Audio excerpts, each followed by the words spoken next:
Class 10-এর Bangla অসুখী একজন লিখেছেন পাবলো নেরুদা।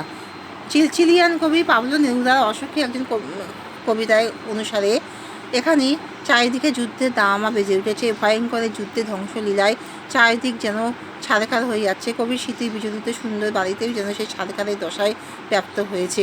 তাদের যেন সে আগুনে পোড়ার মতন অবস্থা বাড়িটি।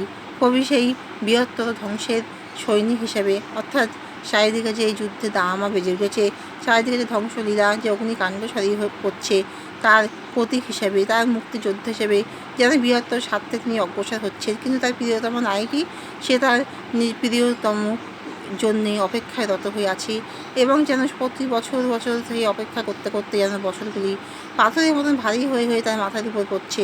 আর শান্ত হলো দেবতারা, তারা বহু বছর ধরে ধ্যানে ডুবেছিল, কিন্তু তারা যেন টুকরো টুকরো হয়ে পড়ে যাচ্ছে মন্দির থেকে, এবং এই যেন চারিদিকে যেন ধ্বংসের এমন আভাস, যে সে আভাসকে বোঝাতেই কবি এইভাবে ইঙ্গিত করেছেন যে তিনি তো চলে গেছেন, এবং তার সেই স্মৃতি যেন আস্তে আস্তে মুছে যাচ্ছে, যেন বৃষ্টির জলে তার পায়ের দাগ ধুয়ে যাচ্ছে, কিন্তু গির্জার নান যেমন যাচ্ছে, কুকুররা যেমন রাস্তা দিয়ে যাচ্ছে, তেমন বছর তার নিজস্ব ধারায় চলে আসছে। এখানেই শেষ করলাম। তোমরা কিন্তু লাইক অ্যান্ড সাবস্ক্রাইবটা দিয়ে দিও।